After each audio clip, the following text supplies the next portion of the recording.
इस वीडियो में हम देखेंगे इंग्लिश सेक्शन से आने वाला एक बहुत ही इंपॉर्टेंट टॉपिक जिसे हम एरर डिटेक्शन कहते हैं, उसे हम कैसे इजीली और स्मार्ट वे में हम सॉल्व कर सकते हैं। तो चलिए शुरू करते हैं आज की क्लास। हेलो, मेरा नाम है चंद्रहास। स्टडी स्मार्ट में आप सबका स्वागत है। दोस्तों, जैसे आपको पता ही होगा कि एरर डिटेक्शन हमारे किसी भी कॉम्पिटिटिव एग्जाम का कितना इंपॉर्टेंट पार्ट होता है और ज्यादातर लोग इस पार्ट को करने में बहुत ही डिफिकल्टी फाइंड करते हैं। मतलब अपने आप को बहुत ही ज्यादा हेल्पलेस महसूस करते हैं। वो पूरा का पूरा सेंटेंस पढ़ते हैं और उन्हें लगता है कि पूरा का पूरा सेंटेंस ही सही है, और जब वो पांचों एग्जाम्पल्स पढ़ लेते हैं, पांचों क्वेश्चंस पढ़ेंगे तो पांचों ही उनको पूरे सही लगते हैं, तो वो बहुत ही ज्यादा कंफ्यूज हो जाते हैं। और साथ ही साथ ये भी लगता है कि इतने बड़े सिलेबस को कंप्लीट कैसे करें कि वो सारे के सारे एरर्स को ढूंढ सकें। तो आप लोगों की इन्हीं सारी परेशानियों को हल करने के लिए मैं ये पार्ट लेके आया हूं एरर डिटेक्शन का। इसमें हम देखेंगे कि हमें किन बातों का ध्यान रखना चाहिए। तो जैसे मैंने हर एक सेक्शन को स्टार्ट करने से पहले बताया है आपको कि वोकैब्स कितनी इंपॉर्टेंट होती है आपके इंग्लिश सेक्शंस के लिए, लेकिन एरर डिटेक्शन की जब बात आती है तो वोकैबुलरी इतना इंपॉर्टेंट रोल प्ले नहीं करती है। मतलब वोकैबुलरी का रोल तो अपना है ही जो, लेकिन इसमें उतना ज्यादा उसका डायरेक्ट रोल नहीं होता है। इसमें रोल किसका है?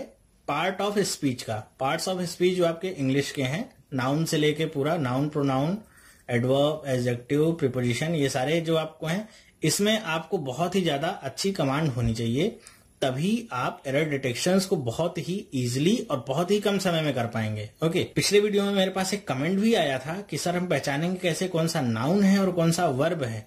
तो देखिए, गड़बड़ी कहाँ पे होती है? गड़बड़ी यहीं पे होती है जब हम इंग्लिश लैंग्वेज को एज अ मैथ या एज अ साइंस लेना ट्रीट कर देते हैं, क्योंकि मैथ और साइंस के जो रूल्स और रेगुलेशंस होते हैं वो काफी डिफाइंड होते हैं।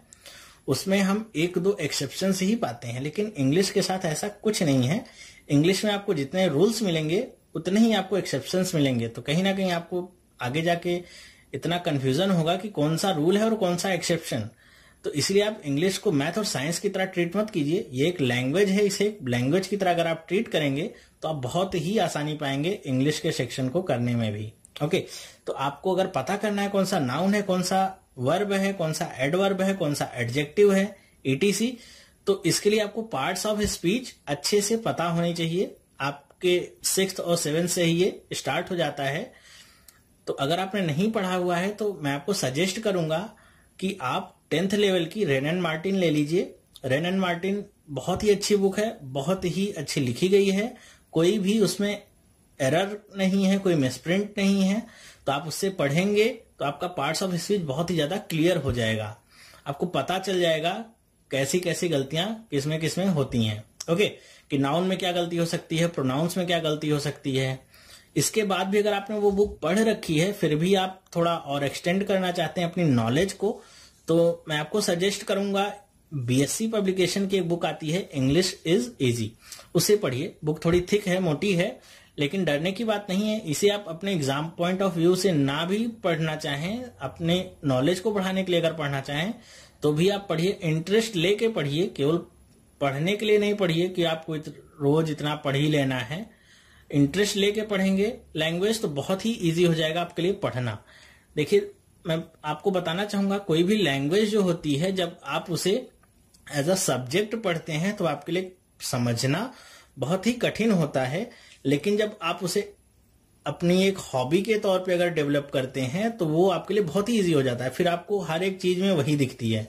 ओके, तो इसीलिए मैं आपसे भी कहूंगा इंग्लिश को आप एज अ हॉबी डेवलप करिए, एज अ सब्जेक्ट डेवलप करने की जरूरत नहीं है। तो चलिए, इन सब बातों के बाद हम स्टार्ट करते हैं एरर डिटेक्शन में। आज मैं आपको 10 एग्जाम्पल्स करके बताऊंगा कैसे एरर्स को फाइंड करते हैं और कहां पे एरर्स होती हैं ये बताऊंगा। तो ये एग्जाम्पल जो मैंने लिए हैं 10, ये सारे के सारे स्टैंडर्ड हैं एग्जाम्पल, कोई भी लो लेवल का एग्जाम्पल नहीं है, सारे के सारे स्टैंडर्ड लेवल के एग्जाम्पल्स हैं। ध्यान में रखिएगा, इसमें गलतियां बहुत छोटी होती हैं, इसीलिए उन्हें फाइंड करना बहुत मुश्किल होता है। अगर गलती फाइंड कर लेंगे आप, तब आपको लगेगा कि इसमें तो इतनी छोटी सी मिस्टेक थी। जितनी छोटी मिस्टेक होगी उतना ही उसको डिटेक्ट कर पाना मुश्किल होता है। ओके, मैंने यहाँ पे 10 एग्जाम्पल इसलिए लिए हुए हैं क्योंकि मैं इसे एज अ सैंपल आपके सामने प्रस्तुत करने जा रहा हूं। अगर आपको पसंद आए तो मुझे कमेंट करके बताइएगा, तभी मैं इसे आगे जारी रखूंगा। अगर आपके कमेंट्स नहीं आए तो मैं समझ जाऊंगा कि आपको ये पसंद नहीं आया, इसलिए आपने कोई कमेंट नहीं किया, या अगर कमेंट आ गए नेगेटिव तब भी मैं समझ जाऊंगा कि आपको पसंद नहीं आया, तो फिर मैं अपना फोकस कहीं और बनाऊंगा, इसको छोड़ दूंगा। तो चलिए स्टार्ट करते हैं हम पहले एग्जाम्पल से। देखिए पूरा का पूरा सेंटेंस जो है वो 5 पार्ट्स में डिवाइड होगा। ओके, 4 पार्ट्स तो आपके सब में डिफरेंट होंगे, 5वां जो पार्ट है वो नो एरर का, वो सब में क्या होगा, फिक्स होगा। नो एरर का मतलब जब आपको लगे कि पूरा का पूरा सेंटेंस एकदम करेक्ट है, कहीं पे कोई भी गलती नहीं है, तो आप नो एरर को टिक करेंगे। ओके, तो देखिए पढ़ते हैं सेंटेंस हम। The number of people applying were so large that the college had to stop issuing application forms. अब देखिए इस सेंटेंस को पढ़ के अगर आपकी थोड़ी सी प्रैक्टिस है तो आप समझ गए होंगे अभी तक गलती कहां पे है। मैं आपको कुछ रूल्स बताता चलूंगा साथ साथ में, ताकि आपको ज्यादा दिक्कत ना हो। जैसे कहीं भी अगर इस तरह के सेंटेंस आते हैं, हैड टू, हैव टू या हैज टू, तो ध्यान रखिएगा कि जब भी ये has to, have to, had to आएंगे तो उनके बाद हमेशा मेन वर्ब की फर्स्ट फॉर्म ही आती है। ओके, तो अगर कहीं पे आपको पूरे सेंटेंस में हैज टू या हैव टू, हैड टू दिखता है तो सबसे पहले आप क्या चेक करिएगा कि उसकी वर्ब की कौन सी फॉर्म आई हुई है।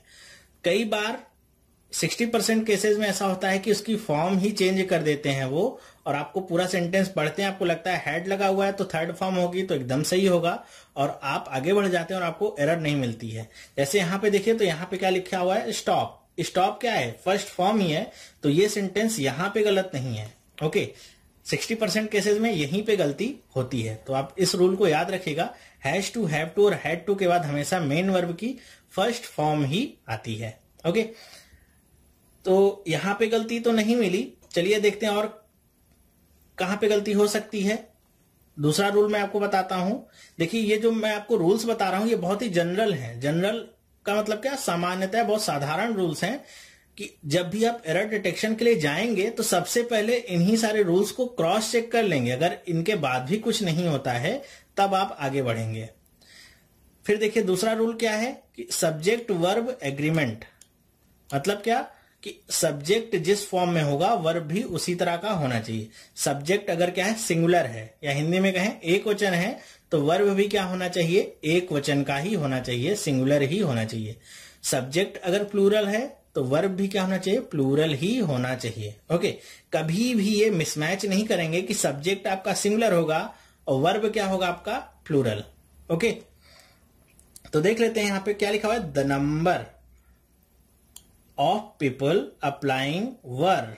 अब देखिए यहां पे सब्जेक्ट हमारा क्या है, नंबर, सिंगुलर है, और वर्ब क्या मिल गया हमको, प्लूरल। मतलब कहां पे गलती है, जी हां यहीं पे गलती है। ये सेंटेंस यहां पे रॉन्ग हो गया। देखिए हमने 2 रूल लगाए, दूसरा रूल हमारा फिट बैठ गया, यहीं पे गलती है। इसकी जगह पे क्या होना चाहिए था, इसकी जगह पे होना चाहिए था वॉज। ओके, वॉज होता तो ये सेंटेंस क्या होता, एकदम करेक्ट। तो अगर आपको टिक करना होगा आप सेकंड नंबर पे टिक करेंगे और आगे बढ़ जाएंगे। ओके, आई होप आपको समझ में आया होगा। तो चलिए आगे बढ़ते हैं, हम देखते हैं दूसरा एग्जांपल हमारा क्या है। दूसरा एग्जांपल कह रहा है, I have worked in this office for 6 years but I now work in different office. मतलब मैंने इस ऑफिस में 6 साल काम किया है, लेकिन अब मैं कहीं और काम कर रहा हूं, किसी दूसरे ऑफिस में। तो सेंटेंस अगर आप एक फ्लो में पढ़ते हैं तो कभी भी आपको गलती नहीं दिखती है। फ्लो समझते हैं ना आप, मतलब एकदम थ्रो पढ़ते ही जाइए तो आपको कभी भी गलती नहीं दिखती है, कम ही दिखती है। जैसे इसको भी आप पूरा पढ़ेंगे तो आपको कहीं भी गलती दिखती नहीं है, लेकिन देखते हैं इसमें कुछ गलती है भी कि नहीं। तो जब भी आपके पास यहाँ पे टाइम की बात हो तो उसके सबसे पहले चेक कर लीजिए ये सही है कि नहीं। यहाँ पे सिंस आएगा, फॉर आएगा या फ्रॉम आएगा, तीनों में से कौन सा आने वाला है। तो यहाँ पे बात हो रही है 6 years की। जब भी आपको पीरियड ऑफ टाइम पता हो, पीरियड ऑफ टाइम का मतलब जैसे मैंने कहा 6 साल से काम कर रहा था, तो 6 साल का मतलब क्या हुआ, मैंने आपको ये नहीं बताया कि वो 6 साल कब के थे। ओके, जब मैं आपको डायरेक्टली बता देता कि मैं 2010 से यहाँ पे काम कर रहा था या 2012 से काम कर रहा था, तब आपको पता हो जाता पॉइंट ऑफ टाइम। तो जब भी पॉइंट ऑफ टाइम पता होता है तो हम क्या लगाते हैं, सिंस। और जब भी हमको पीरियड ऑफ टाइम पता होता है, 2 साल, 6 साल, 1 महीने, 4 हफ्ते, ओके, पीरियड पता होता है, रेंज पता होती है, तो हम क्या लगाते हैं हमेशा, फॉर। तो यहाँ पे ये चीज तो एकदम सही है। ओके, हमको 6 years पता है, रेंज पता है, तो फॉर लगेगा, ये तो ठीक है। ओके, तो यहाँ पे और क्या गलती हो सकती है? तो देखिए, अगर पूरे सेंटेंस को आप पढ़िए तो क्या अर्थ निकलता है, I have worked in this office for 6 years but now I work in different office, कि मैं अब किसी दूसरे ऑफिस में काम करता हूं। मतलब इसके पहले का जो सेंटेंस बोला गया है वो किसमें है, पास्ट में। ओके, कि मैं किसी और ऑफिस में काम किया था या काम करता था पिछले 6 साल से। तो अगर ये पास्ट में है तो आपको पता होना चाहिए हैव की जगह क्या आएगा, यहां बिल्कुल सही, हैव की जगह आएगा हैड। ओके, ये क्या हो जाएगा आपका, पास्ट परफेक्ट। तो यहां पे ये गलती थी। आप सेंस अगर समझ गए कि यहां पे अभी की बात हो रही है, तो अगर मैं अभी आपसे बात कर रहा हूं तो इसके पहले की अगर मैं अपनी कंडीशन बताऊंगा तो सारी की सारी चीजें क्या होंगी, पास्ट की होंगी। तो पास्ट के लिए क्या यूज करेंगे हम, पास्ट के जो भी हमारे हेल्पिंग वर्ब्स होते हैं वो सारे। तो यहाँ पे हैव यूज किया था, फ्लो में हमको पता नहीं चलेगा, लेकिन आप जब थोड़ा सा कीनली पढ़ेंगे एकदम ध्यान से तो आपको पता चल जाएगा। ओके, चलिए देखते हैं तीसरा सेंटेंस क्या कहता है। Mister Mehta prefers to go to his office every day with local train which leaves Andheri by 8:30 AM। पांचवा क्या है, नो एरर। ओके, कि कह रहे हैं कि मिस्टर मेहता जो है वो हमेशा जो अपनी ऑफिस है वो किससे जाना पसंद करते हैं, ट्रेन के द्वारा, जो कि अंधेरी स्टेशन को 8:30 बजे AM को छोड़ती है।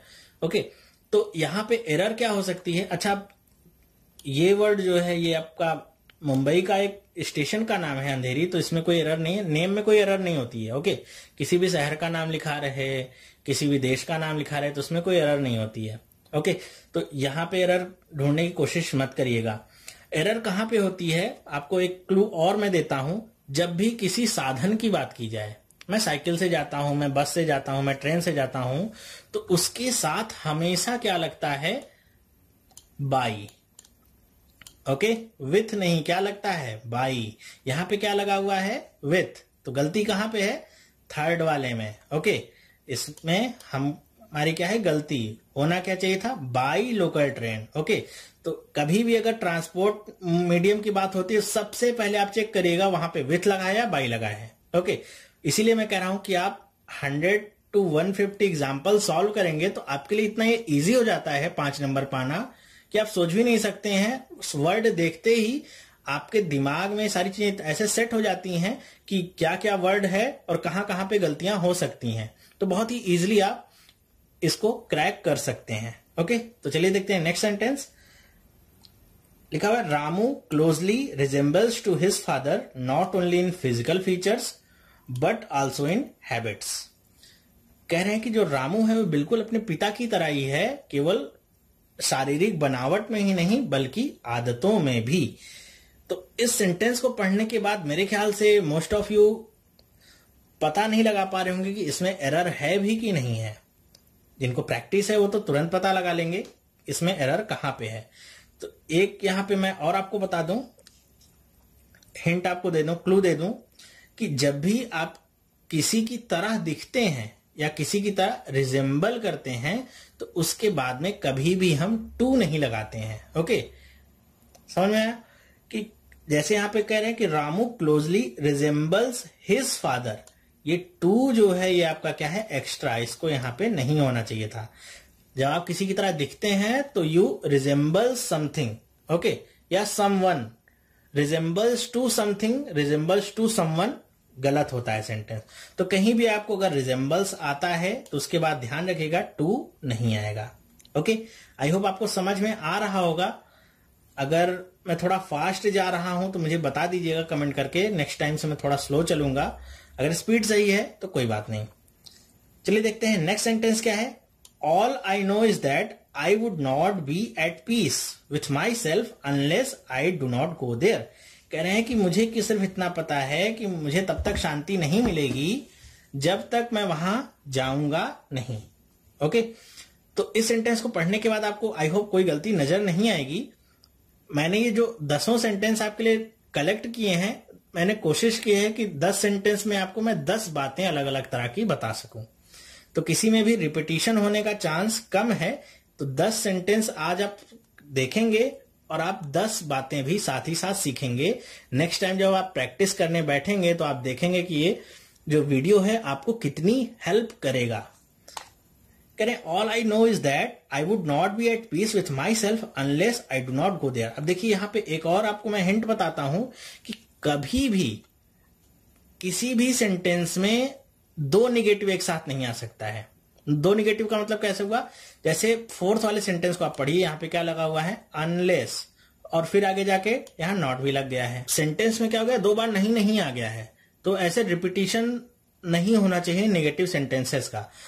यहां पे अनलेस की जगह कई बार अंटिल भी आता है। अंटिल आएगा, उसके बाद फिर डज नॉट, डू नॉट ऐसे लगा रहता है। ओके, तो आपको क्या करना है, इस नॉट को नहीं लगाना है। ये एरर डिटेक्शन का खैर पार्ट है, सेंटेंस करेक्शन का नहीं है। देखिए एरर डिटेक्शन और सेंटेंस करेक्शन आपके 2 अलग टाइप होते हैं। कुछ लोगों को मैंने आज तक सुना था जो कहते थे कि नहीं दोनों एक ही बात है। वैसे देखा जाए तो एक ही बात है, लेकिन दोनों अलग अलग तरह से आंसर दिए जाते हैं। इसमें आपको बताना नहीं है कि गलती क्या है, बस आपको बता देना है 4th नंबर में गलती है। वो आपसे पूछते नहीं कि अच्छा गलती है तो बताओ सही क्या होगा इसकी जगह। लेकिन सेंटेंस करेक्शन में क्या कहते हैं कि गलती तो बताओ ही क्या है, साथ में सही क्या होगा उसको भी सेलेक्ट करके बताओ। तो सेंटेंस करेक्शन क्या है, एरर डिटेक्शन का थोड़ा सा अप लेवल है। तो यहां पे देखिए क्या है, अनलेस आएगा, अनलेस के साथ फिर यहाँ पे नॉट कभी नहीं आएगा। तो अगर सेंटेंस करेक्शन में आता है तो आप लिख देंगे unless I do go there. Okay, तो नॉट नहीं लगाएंगे। अंटिल आएगा तब पर भी यही काम आपको करना है। ओके, आई होप आपको समझ में आ रहा होगा। चलिए चलते हैं नेक्स्ट एग्जाम्पल पे। देखिए नेक्स्ट एग्जाम्पल कह रहे हैं, I could hardly believe it but I found their tallest player was shorter than I. अब सेंटेंस पढ़ के बताइए इसमें गलती कहां पे है। क्या आपको मिली गलती? अच्छा, अगर मिल गई है तो बहुत अच्छी बात है। इसका मतलब क्या है कि प्रैक्टिस अच्छी है। और नहीं मिली है तो भी कोई दिक्कत की बात नहीं है। आज के बाद आपको ये गलतियां बहुत ही आसानी से मिल जाएंगी। देखिए यहां पे पूरा का पूरा जो सेंटेंस बात हुई है, कंपैरिजन हो रही है। ओके, और कंपैरिजन हो रही है तो यहां पे क्या आ रहा है, देन। ये बात ध्यान रखिएगा, बहुत ही ज्यादा ये क्वेश्चन रिपीट होता है कि यहां पे देन। देखिए ये सेंटेंस अगर मैं इसकी बात करूं तो ये सेंटेंस एकदम करेक्ट है, इसमें कोई एरर नहीं है। ज्यादातर लोग सोचते हैं देन के बाद यहां पे क्या आएगा, me. I could hardly believe it but I found their tallest player was shorter than me. देखिए बोलने में भी कितना अच्छा लगता है और लगता है कि हाँ एकदम करेक्ट है ये। यहां पे तो मी ही होना चाहिए। आई कैसे हो गया, आई बोलने में भी आपको लग रहा है क्या कि अच्छा कुछ गड़बड़ी है। तो ध्यान रखिए सेंटेंस एकदम करेक्ट है। देन के बाद, देन क्या है आपका, देन क्या है आपका, कंजंक्शन है। तो कंजंक्शन के बाद हमेशा क्या आता है, नॉमिनेटिव केस। कंजंक्शन के बाद हमेशा क्या आएगा, नॉमिनेटिव केस। तो मी क्या है आपका, ऑब्जेक्टिव केस। तो मी कभी भी फॉलो नहीं करेगा। देन के बाद क्या आएगा, हमेशा और हमेशा नॉमिनेटिव केस। तो नॉमिनेटिव केस क्या होता है मी का, आई। तो ये सेंटेंस क्या है, हमेशा करेक्ट होगा। अगर हाँ यहां पे कैसे आ सकता था, इसकी जगह पे आपको दे देता मी लिखा हुआ, मी देता, तब आप कौन सा ऑप्शन टिक करते, 4th नंबर का। ये क्या होती, गलती होती। क्यों, क्योंकि देन के बाद क्या आता है, नॉमिनेटिव केस। आई होना चाहिए था लेकिन लिखा क्या है, मी। ओके, आई होप आपको समझ में आया होगा। ये बहुत ही इंपॉर्टेंट पॉइंट था ये। चलिए देखते हैं नेक्स्ट। लिखा हुआ है no less than 20 persons were killed in the air crash. तो जब भी, यहां पे देखिए बात मैं करता हूं कि जब भी आप किसी चीज को काउंट कर सकते हैं, क्या लिखा हुआ है, 20 पर्सन्स। ओके, काउंट कर सकते हैं जब भी पर्सन्स को। यहां पे पता है कि 20 से कम नहीं मरे हैं, तो 20 से ज्यादा होंगे, लेकिन पर्सन्स को आप काउंट तो कर सकते हैं ना कि 20 होंगे, 21 होंगे या 50 होंगे, 100 होंगे। ऐसा नहीं होगा कि एरोप्लेन में पता नहीं इनफाइनाइट पीपल्स आ गए होंगे कि एयरप्लेन क्रैश हुआ, फिर आप पता ही नहीं लगा पाएंगे कितने लोग मरे और कितने जिंदा हैं। ओके, तो काउंट कर सकते हैं आप। तो जब भी आपकी काउंटिंग की बात होगी तो उसके साथ कभी भी लेस नहीं लगता है। ओके, लेस नहीं लगेगा। तो गलती कहां पे हो गई, फर्स्ट पार्ट में। तो एरर डिटेक्शन अगर आप कर रहे हैं तो आपका काम यहीं पे क्या हो जाता है, खत्म। लेकिन अगर यही सेंटेंस आपका सेंटेंस करेक्शन में आ जाता तो आपका काम अभी खत्म नहीं हुआ था। आपको यह भी पता होना था कि लेस के जगह पे आएगा क्या, तो लेस के जगह पे हम लगाएंगे क्या, फ्यूअर। ओके, याद रखिएगा, लेस की जगह पे हम लगाएंगे फ्यूअर। तो no fewer than 20 persons were killed in the air crash. Okay, जब भी काउंट करेंगे हम, जिसको हम काउंट कर सकते हैं, पर्सन्स को हम काउंट कर सकते हैं, तो उसकी जगह पे क्या लगाएंगे हम, फ्यूअर। चलिए देखते हैं नेक्स्ट। अच्छा, नेक्स्ट एग्जाम्पल जो मैं आपको बताने जा रहा हूं, इसके साथ आपको एक होमवर्क भी दूंगा, और उस होमवर्क के लिए आपसे रिक्वेस्ट करूंगा कि आप गूगल से कॉपी पेस्ट मत मारिएगा, खुद से ढूंढिएगा और अपने शब्दों में आंसर देने की कोशिश करिएगा। यहां पे देखिए क्या है, the reason why he was rejected was because he was too young. मतलब उसे क्यों रिजेक्ट किया गया, रीजन क्या दिया गया कि वो क्या था, बहुत ही छोटा था। यंग मतलब क्या, छोटा था। टू यंग मतलब बहुत छोटा। ओके, तो यहां पे सेंटेंस पढ़ के आपको कोई भी गलती नहीं दिखती है, लेकिन यहां पे गलती क्या है मैं आपको बता दूं। यहां पे जो बिकॉज लगा हुआ है, यही क्या है इसकी सबसे बड़ी गलती। अच्छा, बिकॉज लगा हुआ है तो गलती क्या है, देखिए जब भी आप कोई रीजन स्टेट करते हैं, मतलब रीजन बताते हैं, तो उसके साथ बिकॉज नहीं आता है। बिकॉज किसके साथ आता है, बिकॉज आता है, अगर मैं अलग से ना लिखूं, यहां पे आपके लिए सर्कल कर दूं ये वर्ड कॉज। जब भी आप कोई कारण बताएंगे, ओके, कि कोई चीज क्यों हुई, कारण बताएंगे, तब उसके साथ हम बिकॉज को लगाते हैं। तो बिकॉज क्या होगा, यहां पे गलत होगा, इसकी जगह पे क्या होना चाहिए, इसकी जगह पे होना चाहिए आपका दैट। क्यों दैट होना चाहिए, क्योंकि आप रीजन स्टेट कर रहे हैं, रीजन बता रहे हैं सिर्फ कि उसे क्यों रिजेक्ट किया गया। अब इसमें होमवर्क क्या है आपके लिए कि आप मुझे बताएंगे रीजन और कॉज में डिफरेंस क्या होता है। ओके, आप फाइंड करिएगा, आपके लिए बहुत हेल्पफुल होगा अगर आप ऐसे छोटी छोटी नॉलेजेस को गेन करते रहेंगे। तो मुझे बताइएगा जरूर रीजन और कॉज में डिफरेंस क्या होता है। ओके, ये आपका होमवर्क है, देखते हैं कितने लोग करते हैं। नेक्स्ट देखिए क्या है, it was in the context of this policy and also as a follow up of the recommendation of committee that this workshop was organised. तो यहां पे एक वर्ड में आपके लिए अंडरलाइन कर रहा हूं, कमेटी। सबसे पहली बात क्या, इस स्पेलिंग को आप एकदम रट लीजिए। ओके, 20 बार कॉपी में लिख डालिए, ये स्पेलिंग आपकी बहुत जान लेती है। ये आपके एसएससी में भी आ जाता है, जैसे उसमें एसएससी में आपका 2 से 4 नंबर का आ जाता है स्पेलिंग करेक्शन का। ओके, उसमें भी आ जाता है। साथ ही साथ कई बार आपके एरर डिटेक्शन में भी कमेटी की स्पेलिंग गलत लिख देते हैं। वैसे तो स्पेलिंग गलत काफी कम ही आती है, लेकिन कई जगह पे कमेटी की जो स्पेलिंग है वो बहुत ही गलत लिखते हैं। दिखने में और पढ़ने में आप जज ही नहीं कर सकते हैं कि इसकी स्पेलिंग सही लिखी है गलत लिखी है, आपको हर एक कंडीशन में वो सही ही लगेगी। तो इसलिए आप इसको रट मारिए कि कमेटी की स्पेलिंग क्या है, कितनी बार इसमें टी आया है, कितनी बार एम आया है, कितनी बार ई आया है। ओके, सारी चीजें आपको पता होनी चाहिए। तो इस सेंटेंस को पढ़ के अगर मुझे कहीं पे देखना होता तो सबसे पहले मैं देखता भाई यहाँ पे कमेटी जो लिखा हुआ है वो सही लिखा हुआ है कि नहीं। तो स्पेलिंग पता है मुझे, अच्छा स्पेलिंग ठीक है, मतलब ये सेंटेंस यहाँ वाला तो सही है। फिर से ऊपर पढ़िए, it was in the context of this policy and also as a follow up of the recommendation of that this workshop was organised. तो देखिए यहाँ पे कोई भी गलती मुझे नहीं मिल रही, यहाँ भी वॉज है, ये भी वॉज है, सारी की सारी पास्ट टेंस में चल रही हैं, और कोई भी आपका प्रीपोजिशन एरर भी आपको नहीं मिल रहा है।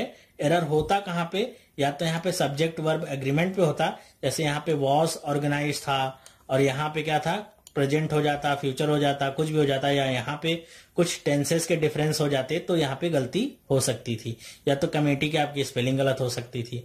तो यहाँ पे ऐसी कोई भी गलती नहीं मिल रही, इसलिए सेंटेंस क्या होगा, नो एरर। ओके, अच्छा पता कैसे चलेगा कि किसमें एरर है और किसमें एरर नहीं, अगर आपको इतना आपने नहीं पढ़ा है तो मैं आपको बता रहा हूं कि आप मेरे वीडियोस को देखिएगा। अगर आप लोग इसे पसंद करेंगे तो मैं आपके लिए कम से कम 100 से 150 शब्द खुद ही लेके आऊंगा। देखने के 100 से 150 शब्द देखने के बाद आपको खुद इतना कॉन्फिडेंस आ जाएगा, आपको पता होगा कि गलती कहां पे हो सकती है। मतलब आपको गलती ये नहीं ढूंढना है, सेंटेंस पढ़ के गलती नहीं ढूंढना है। आप देखेंगे अच्छा ये लिखा हुआ है, इसके मतलब ये कहां से रिलेटेड होगा और इसमें गलती क्या हो सकती है, बहुत ही इजीली आप फाइंड कर लेंगे। जैसा आपको अभी पता भी चल रहा होगा कैसे फाइंड करना है गलतियों को। और जिस क्वेश्चन में आपको 1 से 2 बार पढ़ने पर भी समझ में नहीं आता है इसमें गलती है कि नहीं है, तो अगर आपकी प्रैक्टिस अच्छी है तो आप नो एरर पे टिक कर दीजिए, क्योंकि आपको पता होगा कि इसमें कोई एरर नहीं, तभी कुछ दिख नहीं रहा। और अगर आपको तब पर भी डर लग रहा है तो मैं आपसे कहूंगा उस क्वेश्चन को आप स्किप करिए। क्यों? क्योंकि नेगेटिव मार्क से अच्छा है कि आपको 0 नंबर मिले। आपने अटेम्प्ट नहीं किया है, उसको अटेम्प्ट कर देंगे, अगर आपने गलती नहीं फाइंड कर पाई तो क्या होगा, आपको नेगेटिव नंबर में मिलेंगे। नेगेटिव नंबर को बहुत सारे लोग सोचते हैं कि हमारे 0.25 नंबर कट गए, लेकिन अगर एक्चुअली में देखा जाए तो आपके कितने नंबर कटे, 1 नंबर जो आपने अटेम्प्ट किया वो भी तो कट रहे हैं आपके, तो 1.25 नंबर आपके कटते हैं। ओके, मतलब आपकी उम्मीदें बहुत ही कम हो जाती हैं एक एक गलत क्वेश्चन पर ही। तो मैं आपसे कहूंगा अगर कुछ नहीं समझ में आता तो स्किप करिए, आगे बढ़िए। बहुत सारे क्वेश्चंस मैंने देखे हैं एग्जाम में, सबसे शुरुआत में आपको बहुत टफ क्वेश्चंस मिल जाएंगे और सबसे लास्ट में एकदम इजी क्वेश्चन आएंगे। क्यों? क्योंकि आप पहले ही जुटे रहेंगे पूरा तन मन धन लगा के कि बस आज पूरा कर ही देना है, कितना भी लंबा क्वेश्चन हो क्यों ना हो मैं करके ही रहूंगा। तो वहीं पे आप क्या मात खा जाते हैं। क्वेश्चन समझ में आए, पढ़ के 40 से 50 सेकंड में सॉल्व हो रहा है तो सॉल्व करना है, नहीं सॉल्व हो सकता है तो आगे बढ़िए, आगे आपको इजी क्वेश्चन मिलने वाला है। ओके, पूरा एक बार पेपर से आप गो थ्रू जरूर होइए। अगर आप पूरे पेपर को आपने देखा ही नहीं है तब आपने बहुत बड़ी गलती की है। चलिए देखते हैं इसी के साथ नेक्स्ट सेंटेंस, हमारा लास्ट भी है ये, कि if neither of them are to be trusted it is not at all advisable to invest further. Okay, यहां पे आपको एक और गोल्डन रूल मैं बता दूं कि कभी भी अगर ये वर्ड आता है आपका नीदर, तो नीदर के साथ हमेशा क्या होगा, जो आपका वर्ब होगा वो सिंगुलर। नीदर क्या होता है अपने आप में, सिंगुलर। हमने अभी किसकी बात की थी, सब्जेक्ट वर्ब एग्रीमेंट की। देखिए, तो अगर आपको ये नहीं पता है कि नीदर क्या होता है, सिंगुलर होता है, एज अ सिंगुलर ट्रीट किया जाता है, तो आपको इस सेंटेंस में कोई भी गलती नहीं मिलने वाली है, चाहे 4 बार पढ़िए चाहे 10 बार। लेकिन अगर आपको पता है कि गलती कहां पे होनी है, जैसे आपने ये वीडियो देखा, एग्जाम देने गए, आपको कहीं भी नीदर दिखा, बस आपको वहीं से पता चल जाएगा अगर नीदर यहां पे आया है तो इसका मतलब इसका वर्ब मुझे चेक करना ही करना है कि वो सिंगुलर है या प्लूरल। अगर यहां पे क्या होता, इज होता, ओके, सिंगुलर के लिए क्या लगाते हैं, इज। अगर यहां पे इज होता, इसका मतलब ये तो एकदम सही है, अब गलती कहीं और पे होगी। तो आपका फोकस क्या होता है, एक एक जगह से शिफ्ट होता रहता है। पहले क्या होता है, आपकी पूरी वाइड रेंज होती है, आप ऐसे पूरे सेंटेंस को देखते हैं कि गलती कहां पे है। वीडियो देखने के बाद अब आपका जो फोकस है वो कैसे होगा, यहां पे पहले आएगा फोकस, नीदर है तो आप सीधे चले जाएंगे कहां पे, वर्ब पे। अच्छा, ये करेक्ट हो गया, मतलब इतने पार्ट तक कोई गलती नहीं होने की संभावना है। अब आप आगे देखिए, यही आपका राइट प्रोसेस है एरर डिटेक्शन को करने का। ये जो प्रोसेस मैं बता रहा हूं ये मैंने फॉलो किया है, तो अगर आपको ये समझ में आता है तो ही आप फॉलो करिए, अगर नहीं समझ में आता है तो मैं आपसे कहूंगा फिर आप अपनी ही कोई तरीका निकालिए, या आप YouTube पे सर्च करिए। YouTube पे तो इतने सारे लोग हैं पढ़ाने वाले, और पढ़ने वाले भी आपके इतने सारे दोस्त हैं, उनसे भी आप बात करिए। ठीक है, कहीं एक जगह टिक के मत बैठिए, एकदम एक स्टूडेंट की तरह हमेशा 24 घंटे एक्टिव मोड में ही रहिए। तो ये 10 क्वेश्चन हमने देखे या 10 एग्जाम्पल्स देखे, आपको ये कैसा लगा? वीडियो अगर पसंद आया है तो मुझे कमेंट करके बताइएगा, मैं और आगे इसके पार्ट्स बनाऊंगा और ऐसे ही आपको सारे रूल्स बताता रहूंगा, जिससे आपका जो फोकस होगा वो केवल एरर पे ही जाएगा, बाकी की चीजें आप आउट ऑफ फोकस किए रहिए। ओके, केवल फोकस कहां पे रखिए, एरर पे ही। तो अगर आप इस वीडियो को पहली बार देख रहे हैं तो आपसे मैं कहूंगा कि अगर आपको वीडियो पसंद आया तो आप इस चैनल को सब्सक्राइब करिए। आपको ऐसी ही डेली कम से कम मैं एक वीडियो, या अभी मेरी कोशिश है कि मैं आपको 2-2 वीडियो रोज प्रोवाइड कराता रहूंगा, जो कम से कम आपको हर एक वीडियो से 5 नंबर या 3 नंबर कम से कम मिलेंगे ही मिलेंगे। ओके, तो आपने अभी तक सब्सक्राइब नहीं किया, सब्सक्राइब करिए, और आप अगर सब्सक्राइबर हैं तो आप अपने दोस्तों के साथ भी इस वीडियो को शेयर करिए, ताकि उन लोगों की भी जो टेंशन है ये इंग्लिश वाली, ये दूर हो सके। तो चलिए मिलेंगे हम इंग्लिश सेक्शन के नेक्स्ट पार्ट में। कुछ इसी तरह की वीडियोस में लेके आऊंगा जो आपकी इंग्लिश को समझने में हेल्प कर सकें। ओके, तो वीडियो कैसा लगा कमेंट करके मुझे जरूर बताइएगा। जो होमवर्क दिया है वो भी करना मत भूलिएगा, मैं देखूंगा कितने लोग सीरियसली इस वीडियो को फॉलो कर रहे हैं। ओके, तो वीडियो देखने के लिए बहुत बहुत धन्यवाद। अब हम मिलेंगे नेक्स्ट पार्ट में, तब तक के लिए बने रहिए इसी तरह मेरे साथ। Thank you and bye.